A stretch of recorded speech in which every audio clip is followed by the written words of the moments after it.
Hi there everybody, it's UK independent demonstrator Halsey from slimandstylish.com here. Thank you for joining me today. Today I have this gorgeous little box that I've put together. I used inspiration from Angel at Persephone's Paper Craft.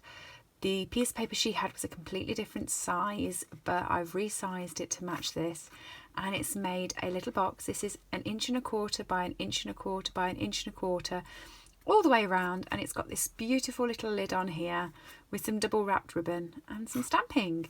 So I'm going to show you how to make it, but first of all let me just show you the paper. It's gorgeous. It is the first frost paper that is in the holiday catalogue. It has all of these beautiful images on it, 6x6 as well. I don't feel guilty with 6x6 paper for cutting it and chopping it up because it's 6x6. 12x12 if it's beautiful. I find I can't cut it because I'm a wimp. And then the other side is all these glittery metallic colours. So even when you open the box, when that's open, it's going to have a gorgeous pattern on the inside that will look beautiful too. The stamp set I've used this To You and Yours, and it's the Cheers to That stamp set that is also in the holiday catalogue, and I love this because it's not just Christmas.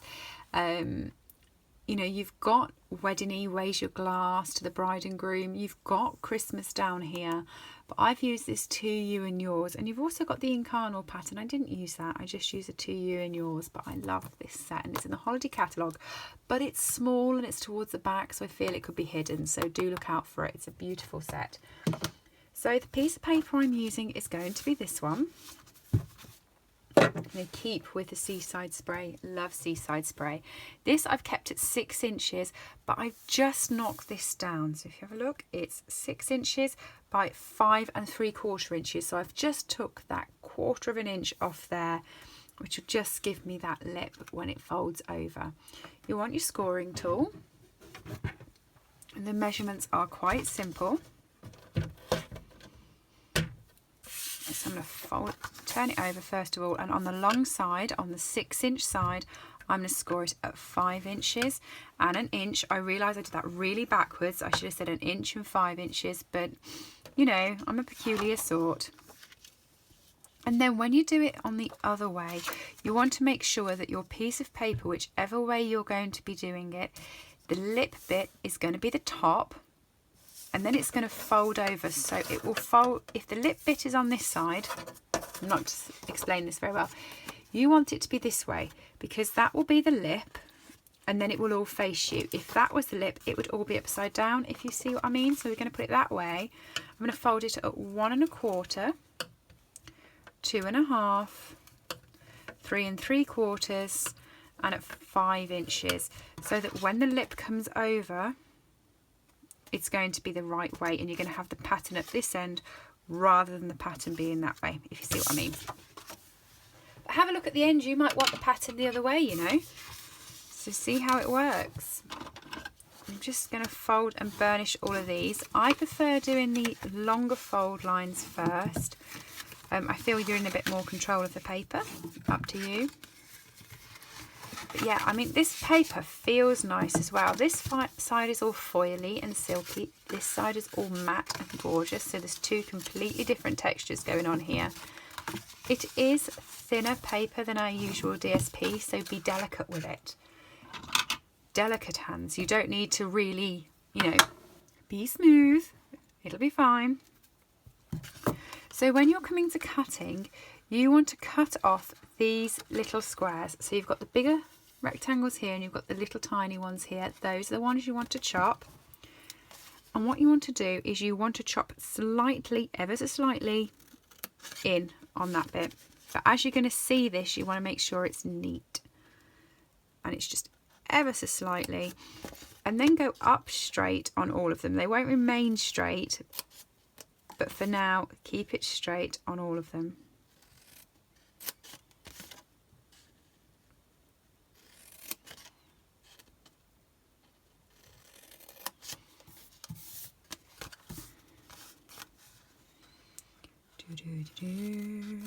Up we go.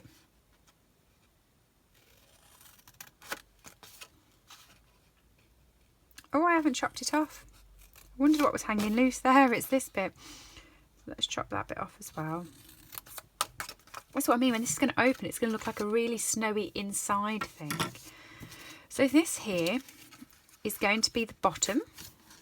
This will be the front, the back, and here's your lid and over. So you're going to want this one here to be on the outside of this one here. Okay, so that one's going to fold in. That one's going to fold in on top, and this is going to push up from there. Okay, to give it that sort of detail at the end.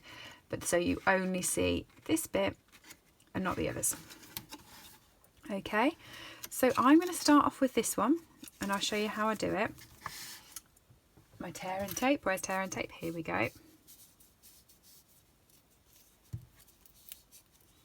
Just pull myself a bit off there. First of all, I'm going to stick it to the inside of this one at the top and at the bottom.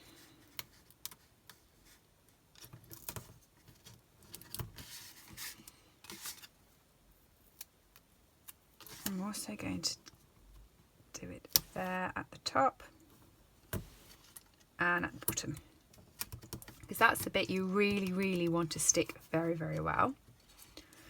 On this bit, you want to fold it in, and you're going to see the top part of it. So you don't want to put any adhesive there, you just want it at the bottom corner, if you see what I mean. So I'll just grab some more tear and tape.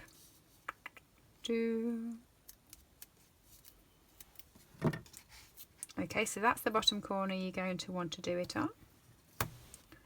1 and 2.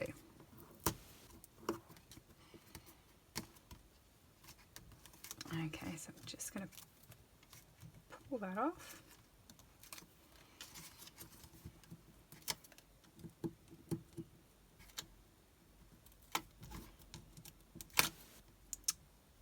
I've took the tear and tape off with it.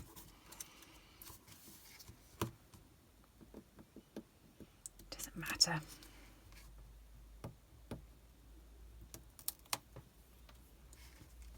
I've got enough glue on the bottom of that one, so I'm going to bring that one in. You want to do it so it's straight. So that one's straight on the bottom and that one's straight on the side. And then with these two bits here, this back bit, this is going to go across there, but exactly the same. You're going to see the top corner, so you want to put some glue that side and that side, okay, to make it a little L.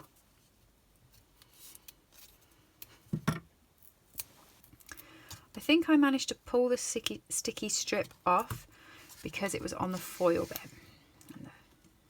You know what it's like trying to glue on foil and glitter. Ugh, nightmare. So, oh, come on, tear and tape, play ball. There we go. I've got it all stuck to me. It's my fault. Did my nails last night. And then I always know I shouldn't craft after doing my nails because I make a mess of it. So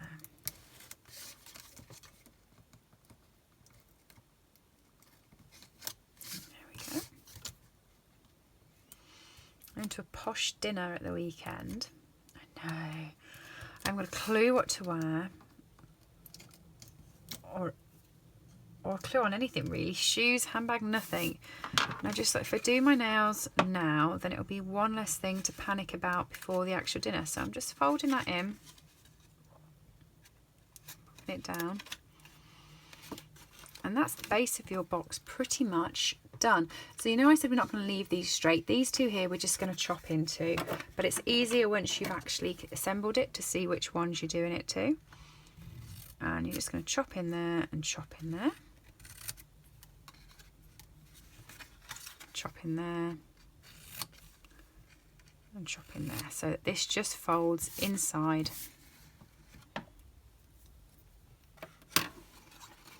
like that. And that's how your box closes, and that's what I mean about having the pattern going that way. So I've got my ribbon. It's the Seaside Spray Glimmer Ribbon because it's beautiful. Ah, and this is why we notched in there, just to make it look like it's an actual nice finish on the box. So I'm going to pop my box on and do it the other way around, actually, because I can do bows the other way around. But you watch, I'll still mess it up now. I'm just going to wrap that round twice, like that. I'm going to do it so it's a bit of a cross, like a little bit like that. It looks all together, so it looks intertwined. That reminded me of my friend Angelina. She's part of my uplines team, Angelina. She's Intertwined Designs, and I've just got it because it's intertwined. There we go. Doing my little bow.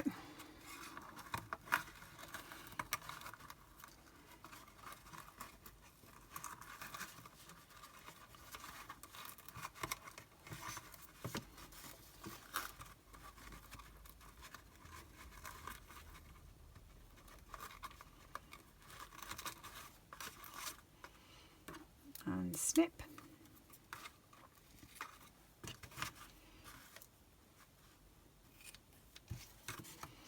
And then for the stamping, I want my thick Whisper White. I've got my sentiment already on my block. This is on a G block. And Seaside Spray.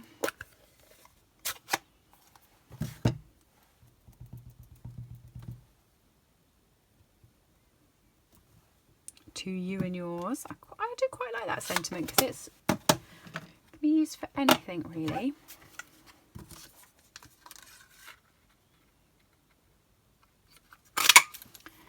Punch it out. I've got my glimmer sheet. You're going to dislike me because I've got a whole sheet and I am just tapping away in the corner. I hate that. I think a whole sheet should be used for something big, not just for little things. My glue dots, I've put them somewhere. There they are. I always struggle to get things to stick to glimmer paper. Glue dots I find work. So I'm just popping them. I folded them over a little bit because I don't want them on the whole part of the sentiment. And I'm just going to pop 3 on. 1 at each corner and 1 in the middle.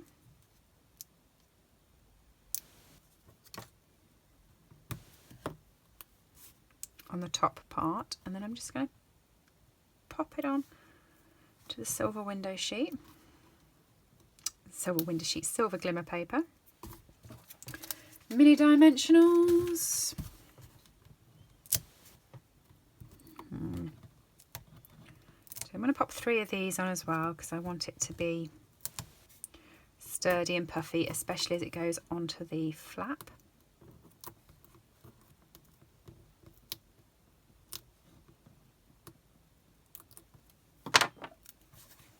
And there we go, to you and yours. Cute little box. And isn't that paper just absolutely adorable? I love it. Well, thanks for joining me today. All the details of this project, including the measurements, are over on my blog, slimandstylish.com, and you can purchase any of these items from my store by just clicking buy on the header of my blog. Thanks for joining me. I'll see you later. Bye.